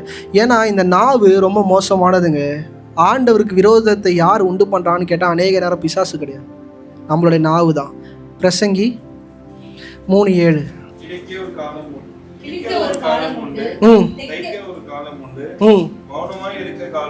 நல்லா கவனிங்க, மௌனமாக இருக்க காலம் உண்டு. இன்னைக்கு தாயின் கருவுலேருந்து பிறந்ததுலேருந்து குயாமையா என்ன பண்ணுறோம், கத்தின்னு இருக்கிறோம். என்னைக்கு மௌனமாக இருந்தீங்க சொல்லுங்க? யோசிச்சு பாருங்க. இத்தனை வருஷம் ஓட்டத்தில் பாஸ்டர் நான் 1 வாரம் மௌனமாக இருந்தேன், யாருக்கிட்டையும் பேசல. இல்லை ஒரு நாள் நான் யாருக்கிட்டையும் பேசல பாஸ்டர், மௌனமாக இருந்தேன். இல்லையே. ஆனால் ஆண்டவர் இதெல்லாம் கேட்குறாரு. ரட்சிக்கப்பட்ட பிள்ளைங்க கிட்ட மௌனமாக இருக்க, யாருக்கிட்டையும் பேசாமல் அமைதியாக வந்து என் சமூகத்தில் உட்காந்து பேசுகிற இடத்துல உங்களை இருக்கணும்னு கேட்குறாரு. இன்றைக்கி உங்கள் வயசு என்னன்னு எனக்கு தெரியல, என் வயசு ஒரு 30. என் வயசில் நான் இருந்திருக்கிறேன், யாருக்கிட்டையும் பேசாமல் அமைதியாக இருந்திருக்கிறேன். நான் ஏன் இதெல்லாம் சொல்கிறேன்னா, இதெல்லாம் நீங்கள் பைபிள் படித்தாதான் இதை புரிஞ்சு உங்களால் என்ன பண்ண முடியும், பண்ண முடியும். அன்னிலேருந்து ஏன் பைபிளை நான் படிங்க, அப்போ தான் உங்கள் சுச்சுவேஷனுக்கு தக்கதாக நீங்கள் என்ன பண்ண முடியும், காரியங்களை செய்ய முடியும். யோசிச்சு பாருங்கள், உபவாசம் கூட இருந்திருப்பீங்க, பேசாமல் உபவாசம் இருந்திருப்பீங்களா? ரொம்ப கஷ்டம். அப்போ தான் காலையில் முக்கியமான விஷயம் என்ன பண்ணுவாங்க, ஃபோன் அடிப்பாங்க. ஃபோனே பண்ணாத நபர் நமக்கு என்ன பண்ணுவாங்க, ஃபோன் போடுவோம். பேசாமல் இருக்க ஒரு காலம் இருக்குங்க. அந்த காலத்துக்குள்ளே நீங்கள் கடந்து வரணும். ஒவ்வொரு ஊழியக்காரனும் தேவனாகிய கர்த்தர் அந்த காலத்தில் உட்கார வைக்கிறார். சபையில் இருக்கிற விசுவாசிங்களையும் உட்கார வைக்க விரும்புகிறார். ஆனால் நம்ம அந்த நம்ம இடம் கொடுக்கறது எனக்கு எல்லாம் தெரியும், எனக்கு என்ன பண்ண எனக்கு தெரியும், இந்த சபை இல்லைனா எனக்கு வேறு சபைன்னு சொல்லிட்டு இன்றைக்கி அநேக பேர் டக்குன்னு மாறிட்டாங்க. பாஸ்டர் ஃபேவராக பேசினா பாஸ்டர் நல்லவர், பாஸ்டர் மாற்றி பேசினா பாஸ்டர் கெட்டவர். பாஸ்டர் கெட்டவராக இருக்கட்டும் நல்லவரோட, அது மாத்திரம் இல்லை, ஆண்டோடைய வார்த்தை தான் ரொம்ப முக்கியம். நீதிமொழிகள் 10:19. நல்லா கவனிங்க, அதிகமாக பேசுனா ஆட்டோமேட்டிக்காக என்ன வந்துடும், பாவம் வந்துடும். உங்களுக்கு முன்னாடி நான் சாட்சியாக நிற்கிற ஒரு ஆள், அதிகமாக பேசுகிற ஒரு நபர். நான் ஊழியக்காரனாக ஆகிறதுக்கு முன்னாடி வளன்னு காலிலேருந்து நைட் வரைக்கும் பேசுகிற ஆள். இதனால் என்ன உண்டாகும்னா, குடும்பத்துக்குள்ளே சண்டை தான் உண்டாகும், பிரச்சனை தான் வரும், மனஸ்தாபம் வரும், கஷ்டங்கள் என்ன பண்ணும் வரும். இன்றைக்கும் என் பாஸ்டர் வீட்டில் என்னை ஏன் உங்களுக்கு ரொம்ப பிடிக்கும்னா, நான் அதிகமாக பேசுவேன். ஃபுல் என்டர்டெய்னர், காலைல ஆரம்பித்து தூங்குற வரைக்கும் சீக்கிரம் வச்சுட்ருப்பேன். ஆனால் என்றைக்கு ரட்சிக்கப்பட்டனோ, என்றைக்கு சத்திய வசனங்களை புரிய ஆரம்பிச்சோன்னா பேசுகிறதே கிடையாது. என்னை பற்றி நான் அதிகமாக யாருக்கிட்டையும் பேசுனதும் கிடையாது, என்னை பற்றி அதிகமாக நான் சொன்னதும் கிடையாது. ஏன்னா நான் தேவை இல்லை. என்னை பற்றி பேசினா என்ன வரும், சண்டை தான் வரும். என் குடும்பத்தை பற்றி பேசினா என்ன வரும், சண்டை தான் வரும். இன்றைக்கி குடும்பத்துக்குள்ளே கணவன் மனைவிக்குள்ளே கூட நான் சொல்கிறேன், எது பேசணுமோ அதை என்ன பண்ணுங்க, பேசு. திடீர்னு கணவன் தப்பு பண்ணிட்டாருன்னா டக்குன்னு நீ தப்பு வேணாம், மனைவி தப்பா உடனே நீ தப்பு வேணாம், அமைதியாக இருக்க என்ன பண்ணுங்க கற்றுக்கொள்ளுங்க. தகப்பன் தாய் தப்பு பண்ணுறாங்க உடனே அப்பா அம்மா பிள்ளைங்க எதாவது பண்ண உடனே கொஞ்சம் நிதானமாக யோசித்து என்ன பேசணும். ஏன்னா இன்றைக்கி எல்லாருமே காயத்தை என்ன பண்ணுறோம் சுற்றி காட்டுறோம். ஆனால் அந்த காயத்தை கட்ட வேண்டிய இடத்துல தான் நம்மளை தேவனாகி கர்த்தர் என்ன பண்ணுறாரு வச்சிருக்கிறாரு. உங்களோட பேச்சு ஒவ்வொன்றும் காயத்தை என்ன பண்ணணும் ஆற்றணும். மரணத்தை என்ன பண்ணக்கூடாது வீட்டுக்குள்ளே உண்டு பண்ணக்கூடாது. 18:21 நல்லா கவனிங்க. பிரச்சனை பெருசாகிட்டே போகுதுன்னா அங்கே நாவோட அதிகாரம் அதிகமாக. உங்கள் குடும்பத்துக்குள்ளே உங்கள் ஆஃபீஸில் ஏதாச்சும் ஒரு இடத்துல பிரச்சனை பீக்கில் போய்கிட்டே இருக்குன்னா அங்கே வார்த்தைகள் அதிகமாக இருக்கிறது. நீங்கள் கேட்காம இருக்கலாம், ஆனால் ஒருத்தருக்கு ஒரு வார்த்தை என்ன பண்ணுறாங்க விரோதமாய் பேசிக்கொண்டே இருக்கிறாங்க. இன்றைக்கி சில இடங்களில் நீங்கள் ஜபத்துக்கு போனீங்கன்னா முதல்ல என்ன தெரியுமா பண்ணுவாங்க, கட் பண்ணுவாங்க. அந்த குரூப் என்ன பண்ணுவாங்க கட் பண்ணுவாங்க. சில கேம்ப்லாம் நீங்கள் போனீங்கன்னா தனியாக என்ன பண்ணுவாங்க பிரித்து விட்றாங்க. ஒரு ஆளுக்கும் 10 அடி கேப். கிட்டேயே போகக்கூடாது. அந்த கேம்ப் முடிகிற வரைக்கும் என்ன பண்ணக்கூடாது, கிட்டேயே போகக்கூடாது. யாருக்கிட்டையும் என்ன பண்ணக்கூடாது, பேசக்கூடாது. சில ஆசீர்வாதங்களை எது தடுக்குதுன்னா நம்ம பேச்சு தான் என்ன பண்ணுது தடுக்குது. இன்றைக்கி கெட்ட வார்த்தைகள் ஒன்றும் உங்கள் வாயில் என்ன பண்ணக்கூடாது வரக்கூடாது. அந்த வசனத்துக்கு அர்த்தம் என்னன்னு தெரியுமா? நீங்கள் ஆழமாக இப்போ இங்கிலீஷில் பார்த்தீங்கன்னா அந்த கர்ஸ் வேர்ட், சபிக்கக்கூடிய வார்த்தைகள் ஒன்றும் உங்கள் வாயிலேருந்து என்ன பண்ணக்கூடாது வரக்கூடாது. உன் பிள்ளைகளை நீங்கள் தப்பி தாவி கூட சபிக்க என்ன பண்ணக்கூடாது. பிள்ளைகள் தப்பு பண்ணோடனே நம்ம வாயில் வந்து நீ நாசமாக போயினது. அதுக்கப்புறம் ஆண்டவர்கிட்ட போய் ஜெபம் பண்ணுது, ஆண்டவரே என் பிள்ளையை ஆசீர்வதியும். ஆண்டவர் நீங்கள் பண்ண ஜபத்தை கேட்க மாட்டார். அந்த கோவத்தில் நீ நாசமாக போன்னு சொன்னீங்கல்ல, அதை அங்கீகரிப்பார். நான் சொல்கிறது புரியுதா? தான் அடிக்கடி சொல்லுவேன், பிள்ளைங்க கிட்ட சொல்லுவேன், அப்பா அம்மாவோட கண்ணீர்னால வர வார்த்தை என்ன பண்ணாதீங்க. இன்றைக்கி அந்த பிள்ளைங்களோட தவறு வந்து நான் நல்லா புரிஞ்சுக்கோங்க. நீங்கள் தவறு பண்ணும் போது அந்த அந்த அந்த பெற்றெடுத்து அந்த வயிறு என்ன பண்ணும், வயிறு எரியணுவாங்க பழமொழி நான் சொல்கிறேன். அந்த டைமில் அவங்க கண்ணீரோட ஒரு வார்த்தை விட்டுருவாங்க. அது அவங்க அறிஞ்சு கூட விடுறதில்ல, அறியாமையில் விடுறது. அந்த வார்த்தையை தேவனாகிய கர்த்தர் நிச்சயமாக கேட்பார். இன்றைக்கி குடும்பத்திற்குள்ளே நான் இந்த வாரத்தில் என் ஸ்பிரிட்டில் உணர்ந்ததை நான் உங்களுக்கு சொல்கிறேன். பயன்படுத்த நான் சொல்லலை, யாரையும் கஷ்டப்படுத்த சொல்ல. ஒரு வீட்டில் உட்காந்து நான் ஜெபம் பண்ண போகிறேன். லிட்ரலாக த ஈவில் ஸ்பிரிட் வந்து சிரிச்சுக்கிட்டே பக்கத்தில் நின்று சொல்லுது, இந்த குடும்பத்தோட ஆசீர்வாதம் தடையாக இருக்கிறது காரணம் இந்த குடும்பத்தில் இருக்கிறவங்களே மாறி மாறி சாபத்தை என்ன பண்ணியிருக்கிறாங்க வீட்டுக்குள்ளே விட்டுக்கிறாங்க. நீ நல்லா இருக்க மாட்ட, நீ கஷ்டப்படுவ. எனக்கு அப்படியே அந்த ஸ்பிரிட்டு அப்படியே பக்கத்தில் வந்து சிரிக்குது, என்னை பார்த்து சிரிக்குது. நீ என்ன பண்ணாலும் ஒன்றும் இவங்க இருதான் என்னவா இல்லை, ஒழுங்காகவே இல்லைன்னு. நான் அந்த வீட்டில் இருக்கிறவங்க சொன்னேன், ஒழுங்காக நீங்கள் யாருமே என்ன பண்ணாதீங்க, ஒருத்தரை அடிச்சுக்காதீங்க, சண்டை போட்டுக்காதீங்க. உங்களை தண்டிக்கிறதுக்கு காரணம் நீங்கள் தான். யார்? நான் ஓப்பனாக சொல்லிட்டு வந்துட்டேன். என் ஒய்ஃப் நான் ஏங்க இத்தனை வாட்டி சொல்கிறேன், நான் எத்தனை வாட்டி சொன்னாலும் ஆண்டவர் சொல்கிறாரு, நான் என்ன பண்ணுறேன் சொல்கிறேன். எனக்கு எந்த பயமும் கிடையாது, எந்த கஷ்டமும் இல்லை. லிட்டரலாக அந்த ஸ்பிரிட்டு சிரிக்குது. அந்த ஸ்பிரிட் அவங்களுக்குள்ளேயும் இல்லை. நல்லா கவனிங்க, அந்த பிசாசு அவங்களுக்குள்ளே இல்லை, அந்த மனுஷர்களுக்குள்ளே இல்லை, சைடில் வெளியே நின்று என்னை பார்த்து சிரிக்குது. நீ என்ன வேணாலும் ஜெபம் பண்ண, இவங்க அடிச்சுப்பாங்க. என்ன பண்ணுவாங்க, இவங்களுக்குள்ளே சமாதானமே இருக்காதுன்னு சொல்லு. நானும் யோசிச்சேன், நான் எவ்வளோ உபதேசம் பண்ணாலும் கஷ்டம் போல். என்னது இன்றைக்கி ஸ்பிரிட் வந்து ஈவில் ஸ்பிரிட் உட்காந்து பிள்ளைக்கு விரோதமாய் அப்பாவுக்கு விரோதமாய் பிள்ளையே, அம்மாவுக்கு விரோதமாய் பிள்ளையே, பெண் பிள்ளைக்கு விரோதமாக இப்படி குடும்பத்திற்குள்ளே மூட்டி விட்டு நீங்களே உங்களை அறியாமல் உங்கள் குடும்பத்திற்குள்ளே சாபமான வார்த்தைகள் என்ன பண்ணியிருக்கிறீங்க சொல்லியிருக்கிறீங்க. இன்றைக்கி ஜெபம் பண்ணும்போது ஆண்டவர்கிட்ட சொல்லி ஜெபம் பண்ணுங்க, என்னை அறியாமல் நான் சொன்ன வார்த்தைகள் என் பிள்ளை மேலே இருக்கும்னா மன்னிங்க ஆண்டவர். இன்றைக்கி எதுவுமே உங்கள் பிள்ளையோட ஆசீர்வாதத்தை தடுக்கலை, நீங்கள் தான் என்ன பண்ணுறீங்க தடுத்து வச்சுருக்கீங்க. இந்த வார்த்தையே நீங்கள் உட்காந்து ப்ரேயர் டைமில் நீங்கள் தியானிச்சிங்கன்னா நான் சொல்கிறது புரியும். உங்கள் பிள்ளைகள் தவறு பண்ணும் போது, உங்கள் கணவர் தவறு பண்ணும் போது, உங்கள் மனைவி தவறு பண்ணும்போது நீங்கள் ஒரு வார்த்தை விட்டீங்க பாருங்கள், அந்த வார்த்தை தான் பிசாசு உங்களுக்காக வச்சத ட்ராப். லூக்கா 18 முதல் அதிகாரம் 18-20.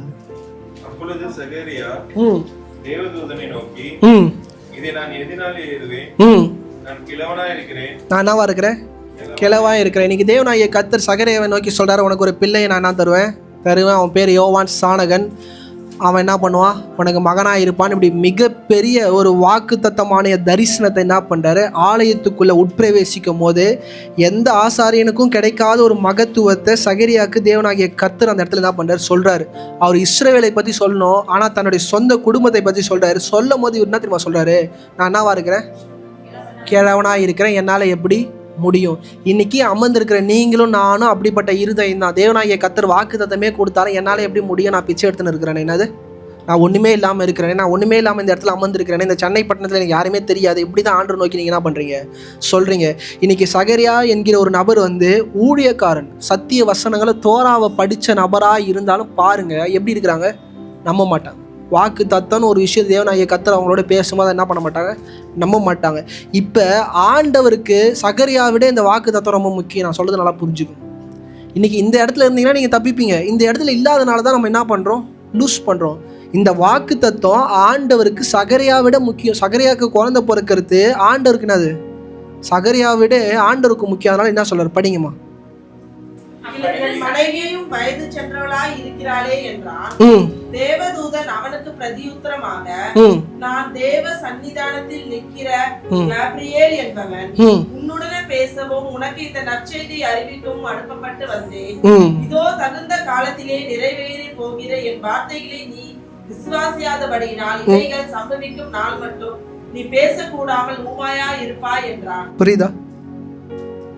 சில விஷயம் ஆண்டவரே உங்களுக்கு கொடுத்தாலும் எது ஸ்டாப் பண்ணிடும்? உங்களுக்கு ஆண்டவர் படைச்ச அந்த வாய் இருக்குல்ல, அது உங்கள் வாக்கு தத்தத்தையும் அழிச்சிடும், உங்களையும் அழிச்சிடும், உங்கள் குடும்பத்தையும் அழிச்சிடும். உங்கள் குடும்பத்துக்கு கொடுக்குற நிம்மதியை என்ன பண்ணுறோம்? இன்றைக்கி ஆண்டவர் எந்த அளவுக்கு பயந்தார்னா, அவன் ஊழியக்காரனாக இருந்தாலும், டே உன் வாய் நான் என்ன பண்ணுறேன், குழந்தை பிறக்கிற வரைக்கும் உன் வாய் என்ன பண்ணாது, பேசப்படாது. நான் இன்னைக்கு சொல்கிறேன், இந்த விஷயத்த அந்த தூதர் பண்ணலன்னா சகர் என்ன தெரியுமா போனால், நேராக போய் பொண்டாட்டிக்கிட்ட போய், நீயும் வயசாயிடுச்சு எனக்கும் வயசாயிடுச்சு, ஆண்டவர் லூஸ்தனமாக என்ன சொல்கிறாரு, குழந்தை அவர் ஏதோ தப்பாக சொல்கிறாரு, ஆள் மாற்றி என்ன பண்ணிட்டாங்க சொல்லிட்டாங்க. இந்த வாட்டி அந்த எலெக்ஷனில் நான் உள்ளே போகிறதா இல்லை, அந்த சகரியா போகிறதா இருந்துச்சு, ஆள் மாற்றி என்ன பண்ணிட்டாரு தூதனை சொல்லிட்டான்னு பொண்டாட்டிக்கிட்ட போய் என்ன பண்ணுவார், பேசுவார். ஏன்னா அன்றைக்கி இருந்த ஆசாரிகள் 2000 பேருக்கு மேலே. அந்த வருஷத்தில் வந்து ஒரு வாட்டி உட்பிரவேசிக்கும் போது ஒரு சகரியாரான்னு கேட்டால் இல்லை, நிறையா சகரியா. அந்த சீட்டு வந்துச்சு, சகரியான்னு பேர் வந்துச்சு, இவர் என்ன பண்ணிட்டாரு, உள்ளே போயிட்டார். ஆனால் இப்படி வாக்கு தத்துவம் வந்தோடனே நம்பால் என்ன சொல்கிறாரு, இந்த சகரியா நான் இல்லை, அந்த 40 வயசில் அந்த யங்காக இருக்கிறான்ல, இந்த வாய் தான் ஆண்டவர் கொடுத்த வாக்கு தத்துவத்தை இழந்து போய் ஆண்டோட சபையில் வந்து அழுகிறதுக்கான காரணம். இன்றைக்கி இந்த கால வேளையில் சொல்கிறேங்க, நல்லா யோசிச்சு பாருங்கள், என்ன பேசுகிறீங்க, உங்கள் குடும்பத்துக்குள்ளே என்ன பேசுகிறீங்க, என்ன காரியங்களை ஏறெடுக்கிறீங்க, அதெல்லாம் ஆராதனை. சகரியாவே இருந்தாலும் வாய் கட்டப்பட்டால் தான் வாக்கு தத்துவம் என்ன பண்ணும். ஊழியக்காரனுக்கே அந்த நிலைமைனா விசுவாசியாகி அமர்ந்திருக்கிற உங்களுக்கும் எனக்கு என்ன நிலைமை? இன்றைக்கி அடிக்கடி என் வீட்டில் அறிக்கை செய்வேன், நான் சபை கட்டுவேன், கார் வாங்க, தப்பாக நினச்சிக்காதீங்க, பணத்து மேலே ஆசை, இந்த கார் தான் வாங்குவேன், இதெல்லாம் நான் ஏன் தொடர்ந்து சொல்லிக்கிட்டே இருப்பேன், அறிக்கை செய்வேன், அறிக்கை செஞ்சுக்கிட்டே இருப்பேன். என் ஒய்ஃப் நம்மளால் முடியாது சில நேரம் சொல்ல, நான் சொன்ன தயவுசெய்து என் பக்கத்தில் என்ன பண்ணாத, வரவே வராது. சொன்னது சொல்லி செய்கிறாள். நான் மற்றவங்க மாதிரி எல்லாம் நிறைவேற்ற உடனே சொல்கிற ஆளே கிடையாது. ஒன்றுமே இல்லாத போது எனக்கு ஆண்டவர் செய்வார் என்கிற விசுவாசம் முக்கியம். அதை நோக்கி நம்ம ஓட வேண்டியது முக்கியம். நான் சொல்லிட்டு மாத்திரம் இல்லை, அதை நோக்கி நான் ஓடிக்கொண்டு இருக்கிறேன். அதுக்கான விஷயங்களை நான் என்ன பண்ணுறேன், சேர்த்து வைக்கிறேன். ஏசாயா 30வது அதிகாரம் 15. மனம் திரும்பி அமர்ந்திருக்க வேண்டியது மிக மிக அவசியம். நல்லா கவனிங்க, மனம் திரும்பி என்ன பண்ணுமா, உங்களை ஆண்டவர் பெருசாக துதிக்கலாம் சொல்லலை, சில நேரத்தில் உபவாசம்லாம் இருந்து கத்தலாம் சொல்லலை. கொஞ்ச நேரம் அமைதியாக என்ன பண்ணு, நான் செஞ்சு முடிக்கிற வரைக்கும் கொஞ்ச நேரம் என்ன பண்ணு, அமைதியாக இரு, நான் செஞ்சிடுறேன். நீ என்ன தெரியுமா பண்ணுற, ஒரு வாட்டியும் வாயை திறந்து என்னோடய வல்லமைகளை தடுத்துடுற. இன்றைக்கி ஆண்டவராகிய கர்த்தர் அநேக நேரம் சொல்கிறாரு, நான் உனக்கு செய்கிறேன், நீ அமைதியாக இரு, நீ அமைதியாக என்ன பண்ணு, முன்னோக்கி ஓடு. ஏன் வாயை என்ன பண்ணுற, திறக்கிற? தேவனாகிய கர்த்தருக்கு பிடிக்காத ஒரு விஷயம் நான் சொல்லிடுறேங்க, வாயை தேவையில்லாமல் திறக்காது. சங்கீதம் 46:10. நீங்கள் அமர்ந்திருந்து நானே தேவன் என்று அறிந்து கொள்ளுங்கள்.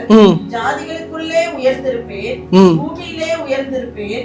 சேனையின் கர்த்தர் நம்மோடு இருக்கிறார், யாக்கோபின் தேவன் நமக்கு உயர்ந்த அடைக்கலமும் ஆனவர். நல்லா கவனிங்க, அவர் எல்லா இடத்துலையும் உயர்ந்திருப்பாருங்க. அவர் வந்து தாழ்த்தப்படுகிற இடம் எது தெரியுமா, நம்மளோட வாய். தேவனாகிய கர்த்தர் இந்த பூமியில் எல்லா இடத்துலையும் உயர்ந்தவர். ஆனால் எங்கே தெரியுமா அவர் தாழ்ந்து போகிறாரு, ரட்சிக்கப்பட்டவங்களோட வாயில தான் என்ன பண்ணுறாரு, தாழ்ந்து போகிறார். அதனால தான் அடிக்கடி சங்கீதத்தில் சொல்லுவாங்க, கர்த்தரை துதித்து பாடுங்கள். அவரை எதுக்கு உயர்த்துங்க, அவரை எதுக்கு உயர்த்துங்கன்றாங்கன்னா இதுதான் நோக்கம். ரட்சிக்கப்பட்டவன் அவரை உயர்த்ததை காட்டிலும் அவரை இழிவாய் பேசுறது தான் அதிகம். நம்ம வாயை தந்து கர்த்தரை இழிவுபடுத்துறதுல, நம்ம வாழ்க்கையை நம்ம இழிவுபடுத்தும் போது கர்த்தரை நம்ம என்ன பண்ணுறோம், இழிவுபடுத்துறோம். நம்ம என்ன நினைக்கிறோம், ஆண்டவர் பேரை சொல்லி நான் சொல்லலையே, எனக்கு தானே நான் சொன்னேன், எனக்கு எதுவுமே நடக்காது, எனக்கு எதுவுமே நடக்காதுன்னு நீங்கள் சொல்லும் போது ஆண்டவர் மூலிமா எதுவுமே நடக்காதுன்ற வார்த்தையை தான் நீங்கள் என்ன பண்ணுறீங்க, அறிக்கை சொல்கிறீங்க. யோசுவா 6வது அதிகாரம் 20வது வசனம்.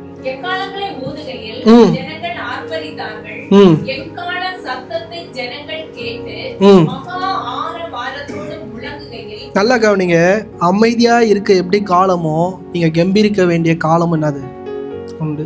அமைதியாக இருக்க சொல்லிட்டாருன்னு பாஸ்டர் சொல்லிட்டு அப்படியே அமைதியாக என்ன பண்ணுறாதீங்க, இருந்துடாதீங்க. நான் ஏன் இதெல்லாம் உங்களுக்கு சொல்கிறேன்னா, நீங்கள் வேதத்தை படித்தாதான் எந்த காலத்தில் நீங்கள் அமைதியாக இருக்கணும், எந்த காலத்தில் நீங்கள் கம்பீரிக்கணும், எந்த காலத்தில் ஆண்டவரை உயர்த்தணுன்றதை உங்களால் கற்றுக்கொள்ள என்ன பண்ண முடியும். இல்லை பிளண்டடாக இந்த அதிகாரத்தை மட்டும் பிடிச்சி இன்றைக்கி ஆண்டவர் என்ன அமைதியாக இருக்க சொன்னார்னு சொல்லிட்டு ஒரு சத்தத்தை மட்டும் நீங்கள் பிடிச்சினீங்கன்னா வாழ்நாள் ஃபுல்லாக அமைதியாக என்ன பண்ணுறீங்க, இருந்துருவீங்க. இந்த அதிகாரம் எல்லாத்தையும் போதிக்குது. எங்கே அமைதியாக இருக்கணும், எங்கே துதிக்கணுன்றதை என்ன பண்ணுது, சொல்லிக் கொடுக்குது. சங்கீதம் 46:1. தேவன் நமக்கு அடைக்கலமும் பலனும் ஆபத்து காலத்தில் அனுகூலமான துணையுமானவர்.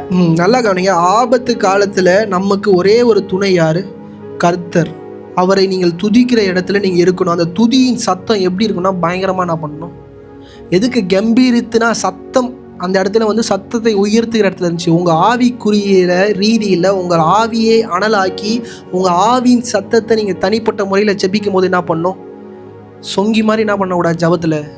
ஜபம் பண்ணவே கூடாது. நீங்கள் ஒரு சில பேர் பார்த்தீங்கன்னா ஜெபம் பண்ணாங்க, பக்கத்தில் இருக்கிற ஹஸ்பண்ட் நல்லாவே தூங்கிட்டு இருப்பார். என்ன பண்ணுவார்? நான் ரசிக்கப்படாத ஹஸ்பண்டாக இருந்தால் பரவாயில்ல, நீங்கள் அமைதியாக என்ன பண்ணலாம், ஜெபம் பண்ண. ரசிக்கப்பட்ட ஒரு நபர் தூங்கினுக்கிறான்னு நல்லாவே சத்தமாக என்ன பண்ணுங்கள், ஜெபம் பண்ணுங்க. மனுஷன் எழுந்து என்ன பண்ணிட்டா அவரும் ஜபத்தில் கலந்துக்கிற. நைட் டியூட்டிலாம் போயிட்டு வந்தாங்கன்னா தயவுசெய்து அப்படி ஜபம் பண்ணுறாதீங்க, அதுக்கு நான் பொறுப்பு இல்லை. 2 நாளாகமும் 20வது அதிகாரம் 20-22. யோசபாத் வந்து பார்த்தீங்கன்னா ஒரு பிரச்சனையில் நிற்கிறார். படிங்கம்மா. 2 நாளாகமும் 20வது அதிகாரம் 20-22. இன்னைக்கு பைபிளில் ஏன் அடிக்கடி அதிகாலமே எழுந்து, இந்த அதிகாலையில் எழுந்துக்க வேண்டியது மிக மிக அவசியம். இந்த சபைக்கு நான் திரும்பி சொல்கிறேன், அதிகாலையில் என்ன பண்ணுங்க, எழுந்துருங்க. வீட்டோட தலைவனாக இருக்கணும். உங்களோட தரிசனத்தை நீங்கள் முன்னிறுத்தி நடத்தணும்னா நீங்கள் என்ன பண்ணுங்க, அதிகாலையில் எழுந்திருக்கிற ஒரு நபராக இருங்க. படிங்கம்மா.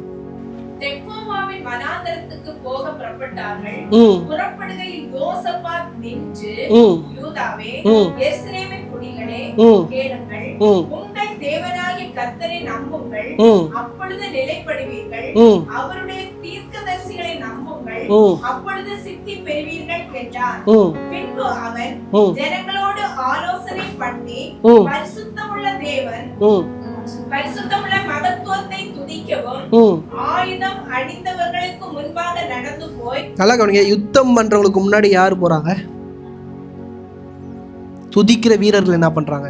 எந்த யுத்தத்தியால இது கேள்விப்பட்டிருக்கிறீங்களா? எந்த சண்டையிலையாவது மியூசிக் வாசிக்கிறவனை முன்னாடி அனுப்பிச்சு ஆராதனை செய்கிறவங்களை முன்னாடி அனுப்பிச்சு கேள்விப்பட்டிருக்கிறீங்களா? இந்த இடத்துல என்ன பண்ணுறாங்க?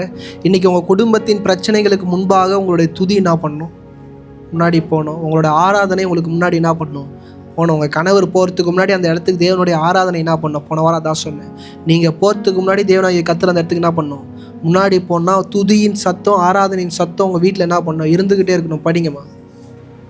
பின்பு அவன் ஜனங்களோடு ஆலோசனை பண்ணி பரிசுத்தமுள்ள மகத்துவத்தை துதிக்கவும் ஆயுதம் அணிந்தவர்களுக்கு முன்பாக நடந்து போய் கர்த்தரை துதியுங்கள், அவர் கிருபை என்றும் உள்ளதென்று கர்த்தரை பாடவும் பாடகரை நிறுத்தினார். அவர்கள் பாடி துதி செய்ய தொடங்கின போது யூதாவுக்கு விரோதமாய் வந்து பதிவிருந்த அம்மோன் புத்திரரையும் மோவாபியரையும் சேயீர் மலை தேசத்தாரையும் ஒருவருக்கு விரோதமாய் ஒருவரை கர்த்தர் எழும்ப பண்ணினதினால். புரிஞ்சுதா? யார் எதிர்த்து வந்தாங்களோ அவங்களே ஒருவருக்கு ஒரு ரூபா என்ன பண்ணாங்க, அடிச்சுக்கிட்டாங்க. இன்னைக்கு இப்படிப்பட்ட அனுபவத்துக்குள்ள நீங்க போகணும். நீங்க போய் யுத்தம் என்ன பண்ணக்கூடாது, போய் முட்டிக்கிட்டு மோதிக்கிட்டு என்ன பண்ணக்கூடாது, நிற்கக்கூடாது. உங்களுக்கு அவன் எதிர்க்கிறானோ அவனே அடிச்சுக்கின்னு அவனே சமாதானமாய் அவனே அப்படியே என்ன பண்ணிடணும், போயிடணும். இன்றைக்கி அநேக நேரம் நம்ம வாழ்க்கையில் நம்மளுடைய ஜபங்கள் ஏன் நிற்கிதுன்னா, அடி நம்ம மேலே விழுந்த பிறகு தான் பயம் அதிகமாகிடுது. அடி நம்ம மேலே விழுந்த உடனே பயம் அதிகமாகிடுது. ஏன்னா இந்த இடத்துல இவங்களுக்கு அடி விழலை, அதனால் இந்த ஜபங்கள் இந்த ஆராதனைகள் கேட்கும் போது என்ன இருக்குது, நல்லா இருக்குது. ஆனால் ரட்சிக்கப்பட்ட பிள்ளைங்க ஒன்று புரியுங்க, ரட்சிக்கப்பட்டு நீங்கள் பரிசுத்தமாக இருந்தாலும் உங்கள் மேலே என்ன பண்ணும், அடி விழும். அப்போஸ்தலர் 16:22-23. நல்லா கவனிங்க. பவுலுக்கும் ஷீலாவுக்கும் விரோதமாக என்ன பண்ணுறாங்க, பவுல் ஷீலா 2 பேரும் ஜென் தான், பெண் கிடையாது. அவங்களுக்கு விரோதமாக என்ன பண்ணுறாங்க, கூட்டம் கூட்டுறாங்க. படிங்கம்மா. நல்லா கவனிங்க. நிர்வாணப்படுத்திட்டாங்க. யாரை? தேவனோட தனிப்பட்ட முறையில் என்கவுண்டர் வாங்கின அப்போஸ்தலனாகிய பவுலோட சரீரத்தை சட்டையை என்ன பண்ணிட்டானுங்க. நீங்கள் கேட்கலாம், ஆண்டவர் எங்கே போனார்? என்னது இப்படிப்பட்ட இடத்துக்குள்ள கர்த்தரை உங்களை என்ன பண்ணுவார்? அனுமதிப்பார். இன்றைக்கி ரட்சிக்கப்பட்டு சபைக்குள்ளே அமர்ந்திருக்கும் போது நீங்கள் புரிஞ்சுக்கோங்க, சில கஷ்டங்கள் வரும்போது ஆண்டவர் என் கூட இல்லையான்னு தயவுசெய்து நினச்சிடாது. சில அவமானங்கள் வரும்போது ஆண்டவர் என் கூட இல்லையான்னு நினச்சிடாதீங்க. இந்த அவமானம், இந்த கஷ்டம் உங்களை நோக்கி வரும்போது உங்கள் வாய் என்ன பண்ணுதுன்றதை தேவனாய் கர்த்தர் என்ன பண்ணுறாரு? பார்க்குறாரு. நீங்கள் நல்லா கவனிங்க. அவ்வளோ பப்ளிக்கில் அப்போஸ்தலனாகிய பவுலோட சட்டை என்ன பண்ணிட்டாங்க? கிழிச்சிட்டாங்க. அது ஸ்காலர்ஸ் என்ன சொல்கிறாங்கன்னா, அவர் நிர்வாணமாக இருந்தாரா? மொத்த ஜனங்களுக்கு முன்பாக அவர் எப்படி இருந்தாரா? ஆண் பெண் எல்லாருக்கும் முன்னாடி என்னவா இருந்தாரா? நிர்வாணமாக இருந்தார். படிங்கம்மா. அவர்களை அடிக்கவும் சொல்லி அடிக்கவும் என்ன பண்ணாங்களாம்? அடித்து காயமெல்லாம் என்ன பண்ணிட்டாங்க? சரீரம் ஃபுல்லாக ஆக்கிட்டாங்க. படிங்கம்மா. அவர்களை அநேக அடி அடித்த பின்னும் சிறைச்சாலையில வைத்து அவர்களை பத்திரமாய் காக்கும்படி சிறைச்சாலை காரனுக்கு கட்டளையிட்டார். நல்லா கவனிங்க. ஜெயிலில் தூக்கி போட்டாங்க. ஜெயிலில் தூக்கி போகிறதுக்கு முன்னாடி செம்ம அடி. சரீரத்துலேயும் என்ன கிடையாது? பலன் கிடையாது. மென்டலாகவும் என்ன கிடையாது. இன்றைக்கி இந்த இடத்த நீங்கள் நல்லா ஆழமாக படிச்சிங்கன்னா, ஒருத்தவன் அடித்த வலி உடம்புல இருக்கிறத விட இருதயத்தில் அதிகமாக இருக்கும் ஒருத்தவங்க அடிச்சிட்டாங்கன்னா. இப்போ அப்போஸ்தலனாகிய பவுலுக்கு அப்படிப்பட்ட சுச்சுவேஷன் மாத்திரம் இல்லை, மற்ற பேருக்கு முன்னாடி நிர்வாணம் என்ன பண்ணிட்டாங்க? இப்படிப்பட்ட காரியங்கள் நீங்கள் பண்ணிட்டாங்கன்னா நம்மளால் வாழவே முடியாது. உங்களுக்கு தெரியுமா? அது உங்களுக்குள்ளே அப்படியே ஓடிக்கிட்டே இருக்கும். ஒரு பைத்தியக்காரத்தனமாக என்ன பண்ணுவோம்? ஸ்ட்ரெஸ் பஸ்ட் ஆகும். இன்றைக்கி அப்போஸ்தலனாகிய பவுல் கொஞ்சம் பெரிய ஊழியக்காரு, கூட இந்த ஷீலான்றவங்க உடன் ஊழியக்காரங்க. இப்போ இவருக்கு முன்னாடி இவருக்கு என்ன ஆயிடுச்சு? அசிங்கமாயிடுச்சு. இந்த ஷீலான்ற நபர் முன்னாடி இவருக்கு என்ன ஆயிடுச்சு? அசிங்கமாயிடுச்சு. இவரை நம்பி வந்த இவருக்கும் என்னது? அசிங்கம். இவங்க ரெண்டு பேரோட இருதயம் எந்த அளவுக்கு இருக்கோ, நம்ம எப்பேற்பட்ட தெய்வத்தை வணங்கின்னு இருக்கிறோன்னு உள்ள கேள்வி வருமா வராதா?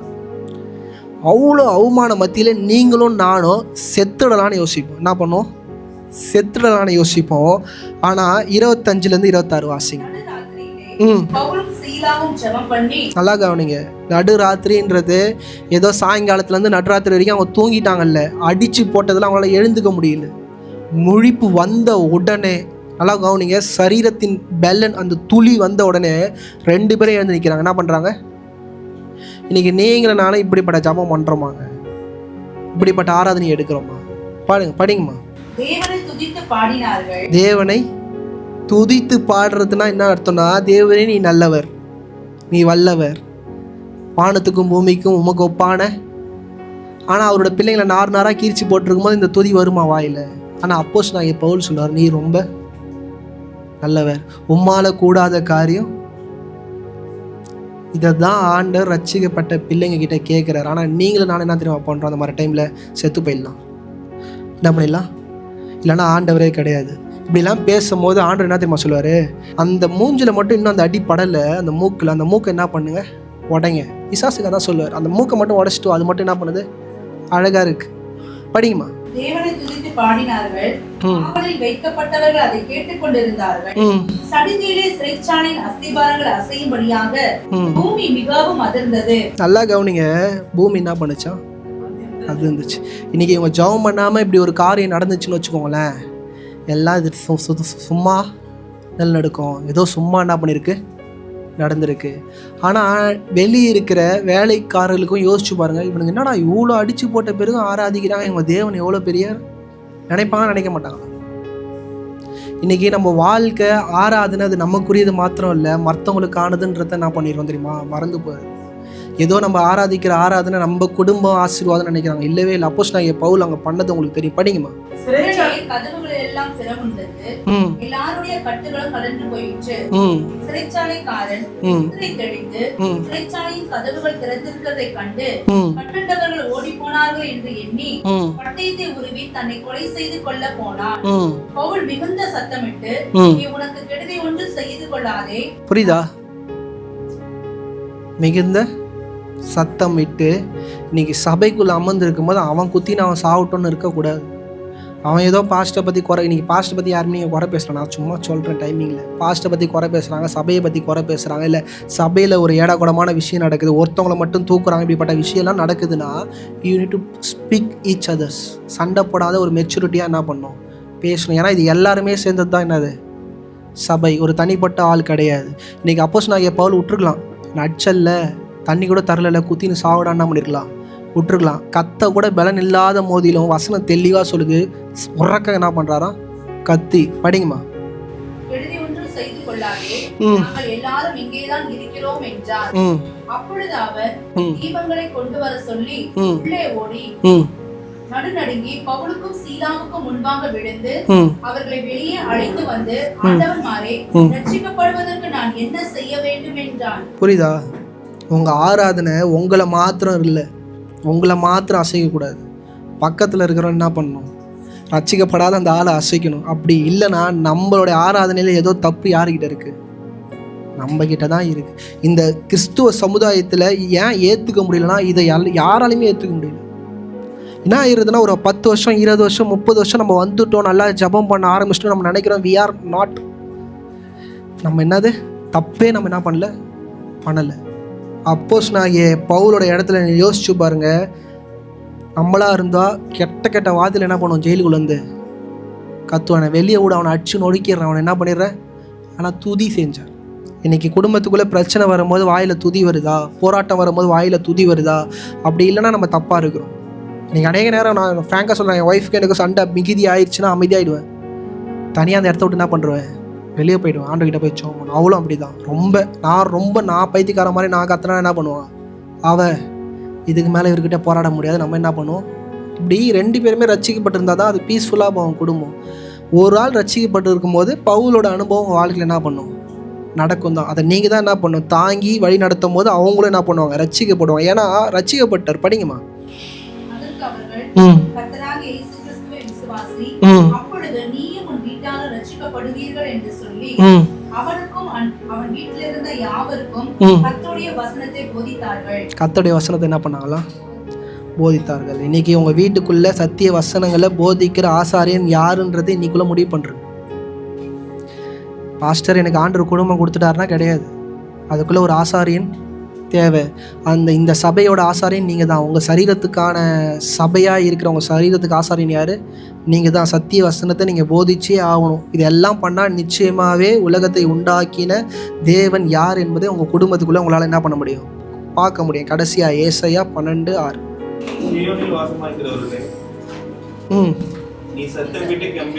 நீ சத்தம் விட்டு என்ன பண்ணு? கெம்பீரி. உன்னுடைய ஆராதனை இதுக்கப்புறம் நான் சொல்கிறேன், ரூமெல்லாம் க்ளோஸ் பண்ணிட்டு சோத்திரம் ஆண்டவர் இது இருக்கவே கூடாது. சத்தமிட்டு என்ன பண்ணணும்? கெம்பீரிக்கணும். உங்களுக்கு ஆண்டவர் சொந்தமாக வீடு வாடகை வீட்டில் இருக்கிறீங்க, தட்ஸ் ஃபைன். சொந்தமாக ஒரு வீடு கொடுத்த பிறகு எங்கே போய் ஆண்டவரே சோத்திரம் ஆண்டவர் சோத்திரம் சத்தம் போட்டு என்ன பண்ணுங்க? கத்தி ஜெபம் பண்ண கற்றுக்கோங்க. படிங்க பிரதர்.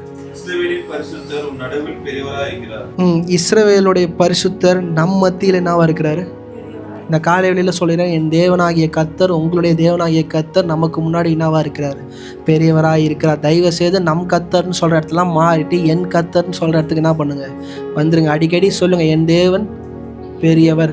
அடிப்பட்டு நிர்வாணத்தோடு அறகுறையாக நீங்கள் இருக்கும் போதும் சொல்லுங்கள், என் தேவன் பெரியவர். கர்த்தர் பெரிய காரியங்களை வருகிற நாட்களில் நிச்சயமாக உங்களுக்கு என்ன பண்ணுவார்?